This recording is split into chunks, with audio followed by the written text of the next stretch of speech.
buenas, un gusto estar con todos ustedes aquí en Imagen y Palabra.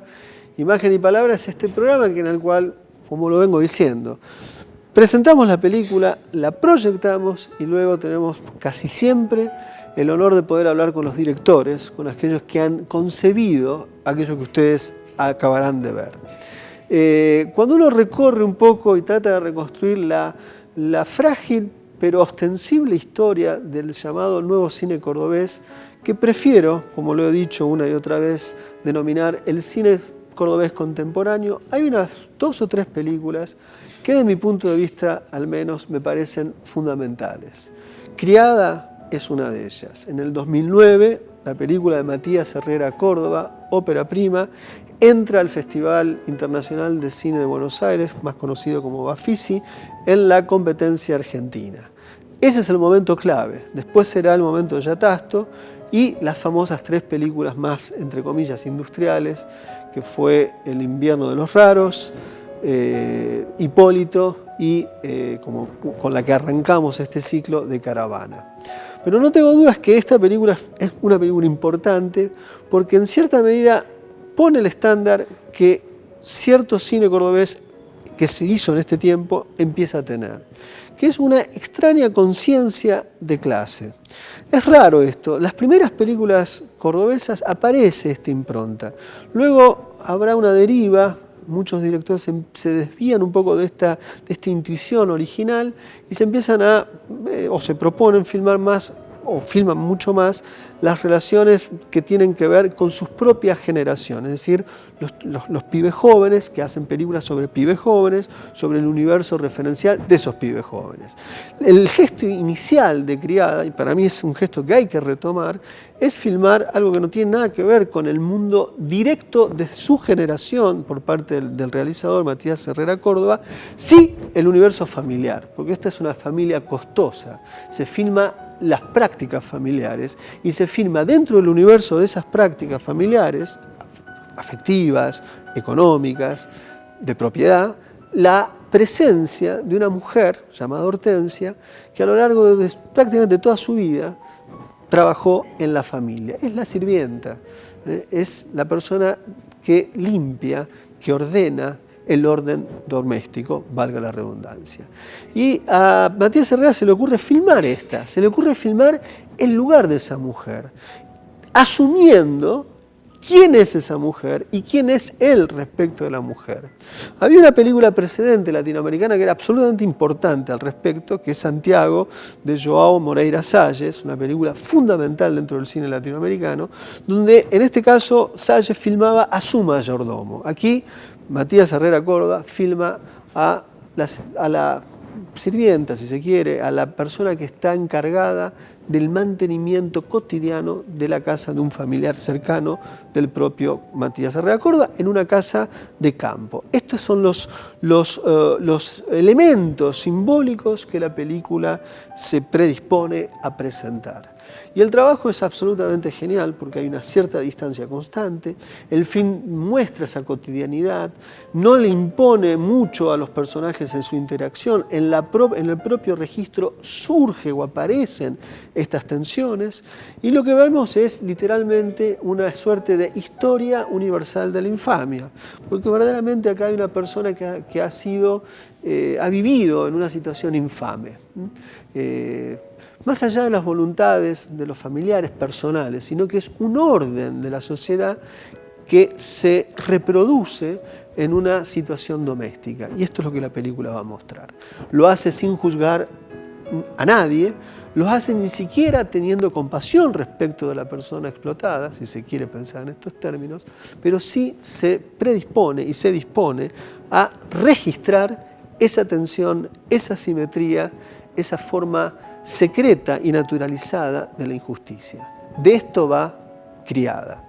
Vamos a ver la película e inmediatamente después vamos a hablar con el desheredado, que es Matías Herrera Córdoba, porque una película de estas características no deja de tener consecuencias personales. Y ahí también hay una ética del realizador.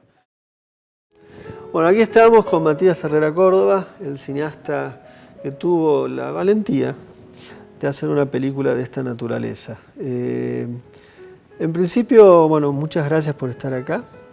Y o sea, yo creo que la película no está, o al menos uno cuando la ve, no la percibe como una película que está en función de un servicio terapéutico al director. O sea, no tiene nada que ver con eso. Hay una necesidad de filmar algo que efectivamente a vos te llama o te llamó la atención y tomás una decisión muy poderosa que es voy a filmar mi familia y una criada dentro de la familia. ¿Cuándo llegó esa intuición? ¿Por qué llegó, crees, esta necesidad de hacer una película? Porque es una película que tiene una naturaleza de necesidad. O sea, en estas películas se hacen, vamos a filmar esto porque se me da la gana. O sea, entonces me gustaría que reconstruyamos, si es posible, la genealogía del film. Bien, y en realidad tiene que ver, sí, con un vínculo de Hortensia. Yo la conocía cuando era chico, más o menos hasta los 8 años, y después la dejé de ver y la vi recién 14, 15 años después.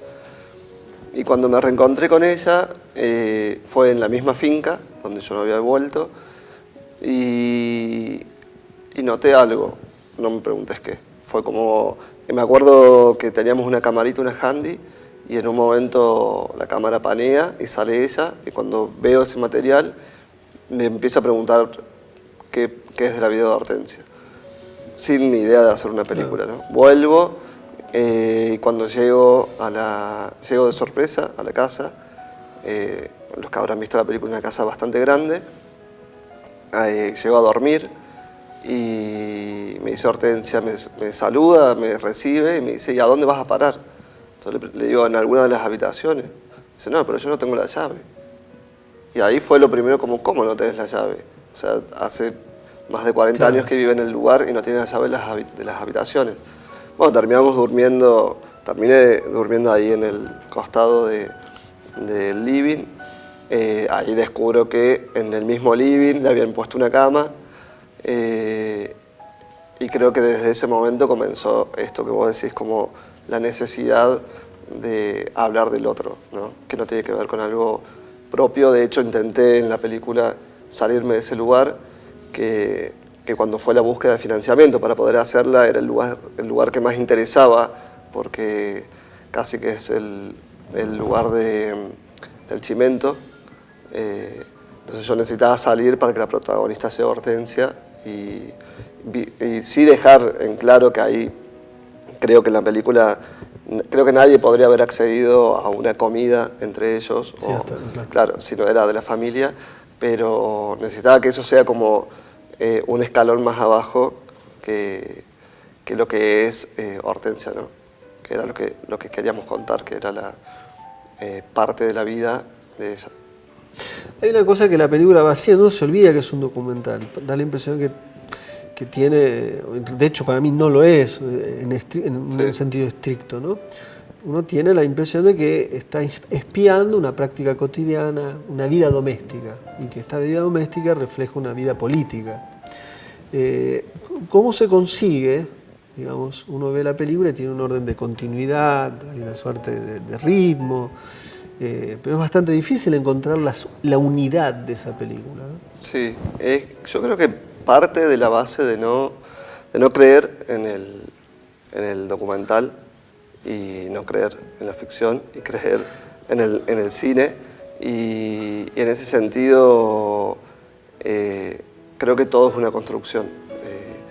La película no es la vida de Hortensia, es una mirada sobre la vida de Hortensia, sobre un pedacito de la vida de Hortensia incluso. Entonces, ya sacándome la mochila del documental, de lo estrictamente, a ver, sería como lo estricto en cuanto a lo que sucede, sí. En cuanto a todo, ¿no? En cuanto a la forma, y sacándome la mochila de la ficción, que sí o sí tiene que ser todo creado desde un universo imaginado, creo que ahí es donde confluye Criada, que es sacarnos esas mochilas y decir, bueno, vamos a contar esta historia, y como sea la vamos a contar. Y ahí aparece Hortensia como personaje-persona, aparezco yo detrás de cámara, siendo parte de la familia, aparecen las historias que rondan a mi familia. Bueno, como esa creo que fue como la forma que se tomó, ¿no? Y la distancia, sobre todo. Pero eso está claro en la película. Que es creer en la imagen y creer en que hay cosas que se dicen a través de la imagen y no necesariamente a través del diálogo, ¿no? Solo no vamos a ver a Hortensia diciendo a mí me explotan, a mí esto, a mí otro. No, de hecho la película, el discurso de la película son sus planos, no lo que se dice. Exactamente. Quería decirte algo respecto a algo que me parece importante, la película. Uno puede ver la película desde el lugar y la interacción asimétrica respecto de las tareas de ella, respecto de los que viven en la casa y que tienen las llaves. Eso es clarísimo. Pero también hay una forma de trabajar sobre el derecho a la propiedad. Porque la forma en que vos filmás la cotidianidad de Hortensia, la impresión que da es que la que es dueña de ese espacio es ella, no los que son los dueños, ¿no? Sí, ¿Cómo pensaste esto? Porque ese es el discurso de la película para mí. Sí, bueno, es que creo que tiene que ver con, por un lado, por una formación política a través del movimiento campesino de Córdoba, que viene en base justamente a la tierra de quien la trabaja y un poco también en base a la necesidad de... Yo creo que ni siquiera... O sea, que la película plantea la propiedad privada, pero la plantea desde las injusticias de clase, justamente, que era lo que habíamos hablado. Bueno, lo que vos decías acerca de... Hay algo que parece muy obvio. A mí es como, en cierta forma, me enoja que las cosas sean tan obvias. Que, por ejemplo, la llave las tengan ellos, o sea, la familia, que el arma la tenga la familia. Y me parece, ¿por qué es tan obvio? O sea, es como, ¿por qué es tan obvio que el arma... Claro. Y por eso la necesidad, porque fue un plano como muy cuestionado. El del arma. El del arma. Y por eso la necesidad de que esté ese plano, ¿no? Hay una obviedad tan grande en las clases con poder, digamos, que el arma... O sea, ella va a manejar la escoba, va a manejar la pala, va a manejar absolutamente todo, pero el arma no. Ni las llaves. Y ni las llaves, exactamente. Entonces, hay algo ahí que creo que, justamente, bueno, que el cine es el que tiene la posibilidad de mostrar eso, hasta injustamente, porque te juro que me da bronca. Es como, digo, ¿cómo puede ser tan obvio? Bueno, es lo obvio, pero por otro lado es la gran fuerza política del cine, es esa forma de desmarcarse de ese sentido común que vos estás diciendo. Es obvio y no lo es. Y da la impresión que cada vez es menos obvio, ¿no? Eso es más llamativo, ¿no? Sí. Esta película hoy adquiere una... O sea, los tiempos históricos cambian y las películas vuelven a cambiar respecto de los mismos, ¿no? Ver Criada en 2017 no es lo mismo que ver Criada en 2009. Exactamente. Y sin embargo... sí, podemos hablar de la realidad mapuche, podemos hablar de... me acuerdo que en la investigación, porque llevó casi 3 años a hacer la peli, y en la investigación pudimos hablar con Rex González, y él nos decía y él nos describió, nos dijo, ¿es madre soltera? Sí, es madre soltera. Ah, bien. Y ahí él nos empieza a contar nos dice, ella se debe acordar cómo se cuenta en Mapuzungún, ella se debe acordar palabras porque los mapuches jamás renuncian a lo aprendido. Y era increíble cómo volvíamos y eso sucedía y era como, Oti, ¿vos sabés Mapuzungún? Sí. Y empezaba a contar. Y era increíble cómo había una de las cuestiones principales es que, y actuales, que como a las comunidades mapuches siempre fueron muy guerreras y lo que se hizo desde el Estado Nacional es intentar a las mujeres dispersarlas por el norte o por el resto del país, justamente para que no se procreen, para que no haya reproducción, y porque no podían. Entonces dijeron, bueno, mejor dividamos, ¿no? Claro, es raro, ¿no? Esto es algo que nunca se sabe. El destino de una película muy injustamente se siente y se piensa en torno a la semana del estreno. Pero las películas persisten. Y si persisten, se resignifican. y pueden ser redescubiertas, que yo creo que hoy nuestra audiencia se encuentra con una película que hoy palpita otro contexto, otras coordenadas de lo que es lo real hoy para nosotros, ¿no? Me parece que es muy valioso eso, ¿no? Ahora, también creo que son las grandes películas las que permiten eso. Sí. Yo creo que otras películas se envejecen, quedan, o sea, si vos ves Comodines hoy, ¿no? Sí. Cito eso, se me ocurrió, o sea, es una película muerta. Claro. Esta no es una película muerta. Y esto habría que preguntarse la naturaleza de la existencia de las películas y sus tiempos, ¿no? Sí, bueno, yo creo que ahí sí surge, sí tiene que ver con como cuando uno cree en el cine y, Claro. y cree y sabe que lo que está haciendo hacia dónde va, ¿no? Porque sobre todo en películas documentales se tiende a la idea de no sé o sea, como lo que descubro. Y no, yo creo que hay mucho que sí tiene que ver con lo previo y esto de dónde colocar la cámara, dónde pararse, cuando... me hice acordar una anécdota, cuando estaba en la facultad, habíamos hecho un corto, La Creciente, que creo que lo pasamos en la cumbre, y un ayudante de cátedra me dice que había algo que no funcionaba, que cuando la mujer lloraba, yo no había hecho un primer plano. Y, Concepto extraño. claro, bueno, pero Pero bastante... un concepto naturalizado, bueno, está, claro, de registro y de naturalizado. representación. Y me acuerdo que a mí me dio mucha bronca porque me quedé pensando, porque había sido como una instancia de evaluación y era, no te acercaste, y yo lo pienso en la vida cotidiana, yo no me acerco. De hecho, soy muy distante, que te largas a llorar a Carl Roger y yo te hago... como que no puedo acercarme a ver tu sufrimiento de esa forma. Puedo observarlo, puedo compartirlo, intentar ver qué pasa, pero no... Bueno, y ahí creo que hay que nace como esta cuestión de empezar a pensar el cine más allá de lo que se quiere, ¿no? Claro, no, el tema de la distancia remite también al punto de vista. Quisiera que andemos un poco de esto. Es otro de los grandes misterios del cine, dónde está anclado el punto de vista en una película, que no tiene que ver con que el personaje sea el principal.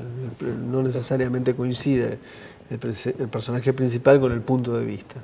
Entonces, recién recordábamos fuera de cámara algo que te dijeron en una proyección en el Cine Verti de la Cumbre. En un momento se te cuestiona cómo filmaban los pies de tus... Como ahí lo estás juzgando a tu... O sea, ¿qué es el punto de vista en una película de esta naturaleza? Me gustaría que... Bueno, creo que justamente es la intención de pararme no como juez, sino como director de cine. Y ahí fue lo que sucedió en la cumbre, de que yo planteaba esta posición de que yo no quiero juzgar, sino que quiero que el espectador vea y al ver cada uno pueda pensar exactamente. Y bueno, que esa es otra posición en el cine, de dejar que el espectador sea alguien activo. Y me acuerdo que una de las espectadoras, muy cinéfila, me dijo, hay una toma donde vos sí juzgas, y es el plano detalle de tu tía que están tejiendo, y yo le filmo las piernas con los pies cruzados, y ella me dice, las piernas cruzadas, estás hablando y estás juzgando.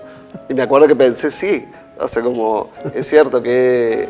Porque en algún momento, obviamente en el material lo tenía, porque llegaba un momento que me daba mucha bronca y necesitaba como descargarla con la cámara, y bueno, en el proceso de montaje ya fue otra cosa, fue como, bueno, limpiar muchas horas de material filmado.